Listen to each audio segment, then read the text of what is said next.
La corteza cerebral, como la sustancia gris de cualquier otra localización en el sistema nervioso central, está formada por una mezcla de células nerviosas, neuroglia y vasos sanguíneos. En la corteza cerebral se encuentran células piramidales, células estrelladas, células fusiformes, células horizontales de Cajal y células de Martinotti. La corteza cerebral es el nivel más alto del sistema nervioso central. Funciona en relación con los centros más inferiores y recibe enormes cantidades de información, respondiendo así de una forma precisa para producir los cambios más ajustados. La corteza recubre por completo cada hemisferio cerebral. Está formado por sustancia gris y se estima que está constituida por 10 millones de neuronas. Lóbulo frontal. El lóbulo frontal está ubicado delante de la cisura central y por encima de la cisura lateral. Se encarga de la organización del movimiento. El área precentral o prerolándica se halla situada en la circunvolución precentral. Se divide en regiones posterior y anterior. La posterior es el área motora primaria o área 4 de Brodmann. Sus células piramidales constituyen la primera neurona de la vía motora. El estímulo del área 4 es responsable del control de los movimientos voluntarios y especializados en el lado contralateral del cuerpo. Aunque no se produzcan movimientos homolaterales aislados, se pueden producir movimientos bilaterales de los músculos extraoculares, músculos de la parte superior de la cara, lengua, mandíbula, faringe y laringe. Representados de una manera ordenada, de arriba hacia abajo se encuentra. En la parte inicial de la superficie medial del hemisferio tenemos la representación motora del pie y la pierna. A continuación, dorsolateralmente, se encuentra la representación de músculos del muslo, cadera, tronco, hombro, brazo, antebrazo, mano y luego los propios de cada dedo, en especial para el dedo pulgar. En orden descendente se encuentran los músculos de la nuca, cejas, párpados extrínsecos del ojo, faciales, labios, mandíbula, lengua, faringe y estructuras relacionadas con la deglución. La cadera se ubica en la parte más alta de esta área y el muslo, la rodilla, la pierna, el tobillo y el pie se ubican sobre la cara medial del hemisferio en el lobulillo paracentral. Es necesario tener en cuenta que el área de la corteza que controla un movimiento particular es proporcional a la habilidad necesaria para la realización del movimiento. El área 4 recibe aferencias del área 6, de la corteza somatestésica primaria, del tálamo, cerebelo y núcleos basales. En sí, la función del área motora primaria es realizar los movimientos individuales de las diferentes partes del cuerpo. Su lesión provoca hemiplegia contralateral. La región anterior se conoce como área premotora, área motora secundaria o área 6 de Brodmann. Estímulos eléctricos sobre esta área producen estimulaciones parecidas al área 4, pero para que se dé la respuesta es necesario estímulos de mayor intensidad. Esta área no posee células gigantes y recibe aferencias de la corteza sensitiva, tálamo y ganglios de la base. Su función es almacenar los programas de la actividad motora organizados como consecuencia de las experiencias pasadas y programar la actividad motora del área 4. El área 6 presenta dos subdivisiones: el área motora suplementaria o área 6A beta de Vogt. Corresponde a la parte superior del área 6 de Brodmann, situada en la circunvolución frontomedial. Su acción no depende de la integridad del área 4 y su estimulación proporciona movimientos a las extremidades contralaterales. Utilizando un estímulo más potente de cuando se estimula el área motora primaria, sus efectos son posturas anormales tales como levantar el brazo, movimientos aislados de una extremidad, enunciación sostenida de una vocal y alteraciones vegetativas como cambios pupilares, cambios de ritmos cardíacos y vasodilatación. La ablación de esta área genera hipotonía en la extremidad contralateral. Y el área 6B, la cual produce, como respuesta a estímulos, movimientos rítmicos coordinados de los labios, lengua, mandíbulas y laringe, similares a los movimientos de la masticación y la deglución. El campo ocular frontal, o área 8 de Brodmann, se ubica delante del área motora primaria, sobre la circunvolución frontomedial. Su estimulación eléctrica controla la mirada conjugada lateral y voluntaria de seguimiento a los ojos, la cual es independiente de los estímulos visuales. El área 8 recibe información de la corteza visual asociativa, el lóbulo occipital, el tálamo y los ganglios basales. Además, conexiona con los centros de la mirada conjugada y con el colículo superior. Una lesión a este nivel provoca desviación ocular ipsilateral. Aparte de estas áreas, también encontramos el área motora del lenguaje, área de Broca o áreas 44 y 45 de Brodmann, ubicadas por delante del área 4 en la circunvolución frontal inferior. Controlan la parte motora del lenguaje o función expresiva oral, la cual permite comunicarse verbalmente. Esta área del lenguaje se encuentra en el sector de la porción triangular del hemisferio dominante, que en más del 95% de los individuos que son diestros corresponde al hemisferio izquierdo. En las mujeres el área del lenguaje es bilateral y en el hombre se localiza en el hemisferio dominante. La lesión en esta área se conoce como afasia motora. Por lo tanto, las porciones opercular y triangular del hemisferio dominante constituyen la representación cortical motora de todas las estructuras necesarias para la modulación de la voz.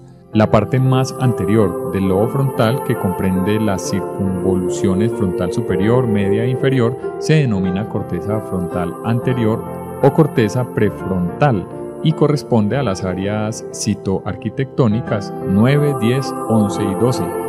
Esta regula la personalidad, la iniciativa, la planeación y el estado de humor de la persona. Ambas áreas de cada hemisferio están conectadas por la rodilla del cuerpo calloso y el fórceps menor e indirectamente con el cerebelo por medio de las fibras frontopontinas. Es altamente dopaminérgica y su lesión puede ocasionar esquizofrenia. El lobo paracentral maneja los esfínteres voluntarios y su lesión llevará al paciente a una incontinencia vesical y rectal, aunque tenga integridad de los nervios sacros. Lóbulo parietal. En primer lugar, en este lóbulo encontramos el área de la sensibilidad general que corresponde a las áreas 3, 1 y 2 de Brodmann, representados con el homúnculo sensitivo. Esta área se halla situada por detrás del surco central o cisura de Ronaldo, por lo que se aloja en la circunvolución postcentral o postrolándica. La mayoría de las sensaciones que recibe son contralaterales y en una pequeña parte homolaterales, sobre todo en la región oral, mientras que las provenientes de faringe, laringe y periné son bilaterales. A esta área llegan una serie de sensibilidades procedentes del núcleo ventral posterior del tálamo en sus dos porciones, tanto medial como lateral. Un grupo de axones derivados de esta corteza se proyectan a estaciones de relevo en tálamo, bulbo raquídeo y médula espinal para un circuito de retroalimentación inhibidora, regulando así la intensidad de la aferencia sensitiva. La parte más anterior de esta circunvolución, cercana a la cisura central, recibe aferencias de los husos neuromusculares y neurotendinosos. También encontramos en este lóbulo la área somatosensorial asociativa o secundaria, conformadas por las áreas 5 y 7 de Brodmann. Esta área se aloja en las circunvoluciones parietales superior e inferior, por lo que queda detrás de las áreas 3, 1 y 2 de la circunvolución postrolándica. Su función es integrar información sensitiva de ambos lados, ayudar a identificar objetos sin ver y reconocer elementos de la anterioridad. La lesión de esta área provoca la incapacidad de reconocer objetos por el tacto. Lóbulo temporal. En este lóbulo hay que destacar, en primer lugar, el área auditiva primaria, que se corresponde con las áreas 41 y 42 de Brodmann. Esta área se localiza en la circunvolución temporal superior. El área 41 recibe aferencias del cuerpo geniculado medial que forma las radiaciones auditivas de la cápsula interna, y el área 42 es un área de asociación auditiva. La parte anterior del área auditiva primaria recibe información asociada con los sonidos de baja frecuencia y su parte posterior los de alta frecuencia.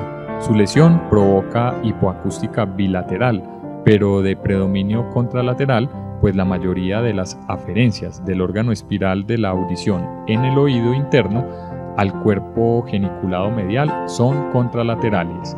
En los hombres el predominio es del hemisferio cerebral izquierdo, pero en las mujeres es bihemisférico. Posterior a esta encontramos el área auditiva secundaria o de asociación. Se ubica por debajo y detrás de la auditiva primaria y su función básica es la interpretación de los sonidos.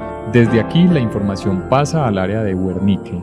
El área de Wernicke o área 39 de Brodmann es el área sensorial del lenguaje, situada en el giro angular del hemisferio cerebral dominante izquierdo en la mayoría de las personas. Es el área responsable de la comprensión del lenguaje hablado y escrito, por lo que se conecta al área de Broca por medio del fascículo arcuato. Recibe a su vez aferencias de las cortezas asociativas visual y auditiva. La lesión del área de asociación auditiva primaria produce afasia sensitiva. Si la lesión se produce en la zona más anterior, el paciente presenta agrafia. También puede darse afasia mixta. El área vestibular está situada cerca de la parte de la circunvolución postcentral, sobre la parte medial e inferior de las áreas 3, 1 y 2. El área vestibular y la parte vestibular del oído interno están relacionadas con la apreciación de la postura y movimientos de la cabeza en el espacio. A través de sus conexiones nerviosas, los movimientos de los ojos, los músculos del tronco y de las extremidades influyen en el mantenimiento de la postura.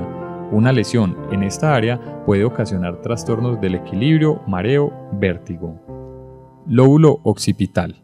Su cara lateral tiene menor área de superficie en comparación con su cara medial. Nos encontramos primero con el área visual primaria o área 17 de Brodmann. Se ubica en las paredes de la cisura calcarina.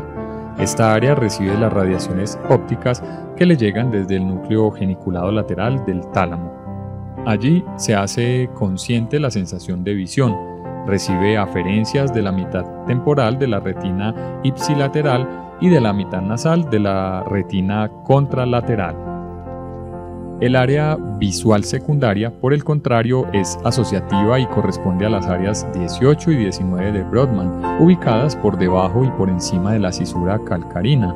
Esta área recibe información del tálamo y del área visual primaria, siendo importante en la percepción visual relacionada con el color, el movimiento y la dirección de los objetos. Su lesión provoca alexia. El área del gusto, o área 43 de Brodmann, se ubica en la parte más inferior de la circunvolución postcentral. Recibe aferencias del núcleo ventroposteromedial del tálamo, provenientes del núcleo solitario en el tronco cerebral. La ínsula o área olfativa primaria se ubica en el fondo de la cisura lateral. Influye en la coordinación de los movimientos articulatorios requeridos para el lenguaje y realiza procesamiento visceral e incluso asociado con olfacción. Su lesión provoca dificultad para pronunciar fonemas en el orden correcto. El uso ambidextro de las manos, la percepción del lenguaje y el habla son las áreas funcionales de la conducta que están controladas en la mayoría de los sujetos por el hemisferio dominante. Por el contrario, la percepción espacial, el reconocimiento de las caras y la música se interpretan en el hemisferio no dominante. Más del 90% de la población adulta es diestra y por lo tanto su hemisferio dominante es el izquierdo.